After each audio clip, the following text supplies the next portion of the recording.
अस्सलाम वालेकुम नाजरीन, तुसी वेख रहे हो SPN न्यूज़ ते मैं चौधरी सरफराज अहमद सऊदी अरब तो।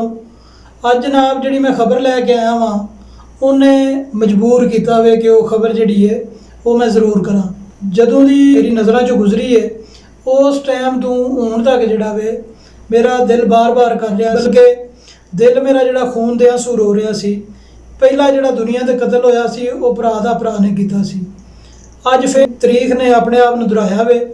गुजरांवाले विच महला गरजाक प्रिंस रोड से उत्थे दो भरा जिहड़े ने एक ही घर च रहिंदे सन। एक दा नाम उमर फारूक सी, दूसरे दा नाम मुर्तज़ा।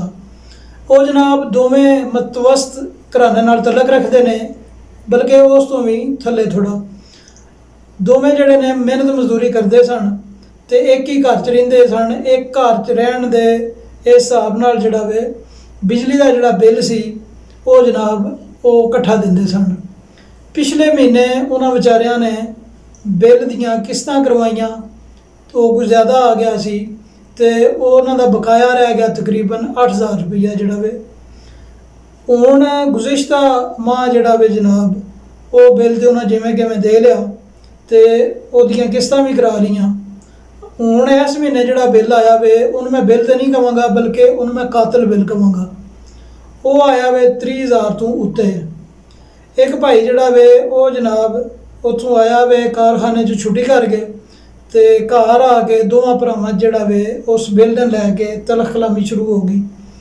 वो इन्नी तूल फड़ गई कि दोवें भरा लड़ते लड़ते जड़ा वे वो बाहर गली में आ गए। उन्हां चों एक भरा ने जनाब छुरी कढ़ ली, वो तेज़धार आला सी उहदे कोल। उन्हें जनाब आओ देखा ना तो देखा गुस्से च केड़ा पता लगता वे। उन्हें जनाब जड़ा वे अपने भाई ते काफ़ी वार किते ते वो खून च लत्त-पत्त उत्थे डिग पिया जनाब ते मौके उत्ते ही दम तोड़ गया।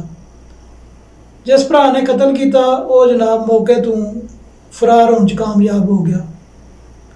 मैं ये बार बार मैनूं जड़ा वे ख्याल आ रहा वे कि एक दौर गुजरिया वे कि एक जड़े गुजरे ने गवर्नर या उदों जड़ा भी उन्होंने कोल उहदा सी, उन्होंने का फरमान सी कि दरियाए दजला के किनारे अगर कुत्ता भी जड़ा वे वो मर गया तो मैंने पूछा जाएगा क़यामत वाले दिहाड़े अज दे जड़े हुक्मरान ने जेड़े इस कतल दे सबब बने ने, ये कतल जिन्हां दे जिम्मे आउंदा वे, भरा ने कतल किया वे, अपडा दा जिन्ना भी उहदे च महकमा में जेड़े यूनिटां आके लिख के जाते हैं, अगों जाके जोड़े बिल तरतीब देंदे ने उन्होंने यूनिटां का, वो यानी कि पूरा महकमा ही कर लो।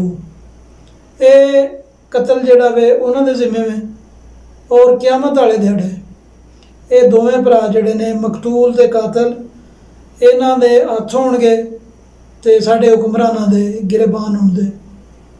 बहुत अफसोसनाक खबर सी जिहड़ी कि ये मैं चाह रहा सा कि तुहाडे नाल शेयर करा। तो तुसी वेख लो जड़ा वे तस्वीर भी वेख लो जड़ा मुड़ा कतल होया वे, बिल्कुल माशाअल्लाह बहुत सोहना जवान सी। वो जनाब घर तो दोवें ही उजड़ गए ना, जड़ा कतल होया वो भी उजड़ गए तो जिन्हें किया वो भी उजड़ गए। दुनिया के जेड़े खिते ते भी रहो, हसदे वसदे रहो, खुशियां वंडो, इंसानां दी खिदमत करो, इंसानियत की खिदमत करो कि इस तो वड्डा होर कोई काम नहीं कि अल्लाह की ज़ात तुहाडे कोलों अपनी मखलूक दे कम लवे। बाकी दुनियावी चीज़ां जड़ियां ने जिन्हां विच ज़मीन जायदाद अगों वेख लो जड़ा वाक़या जड़ा मैं तुहानूं सुनाया वे बिजली का बिल हो गया, इन मैं कातल बिल ही कहांगा। शायद कोई भी इस मौके ते होवे या उहदा जड़ा वे वो सिचुएशन होवे ते पता नहीं असी भी की करिए, क्योंकि बंदे दे वास्ते नहीं होंदा, एक तकदीर होंदी है, उत्थे तदबीरां जिहड़ियां ने ख़त्म हो जांदियां ने। लेकिन फिर भी जड़ा वे अगर बंदा थोड़ा जिहा तमल कोलों कम लवे तो मेरा ख्याल है इंज दे वाक़यात रूनमा ना होण। हुण इजाज़त दिओ, दिल जड़ा वे मेरा खून दे आंसू रो रहा वे, मेरे को सही तरह अल्फाज भी जड़ा वे वो मैं अदा नहीं कर सकता। वेखते रहो SPN न्यूज़। नवा मेरा चैनल है, इन शेयर भी करो, सबसक्राइब भी करो तो अपनी राय भी ज़रूर दिया करो।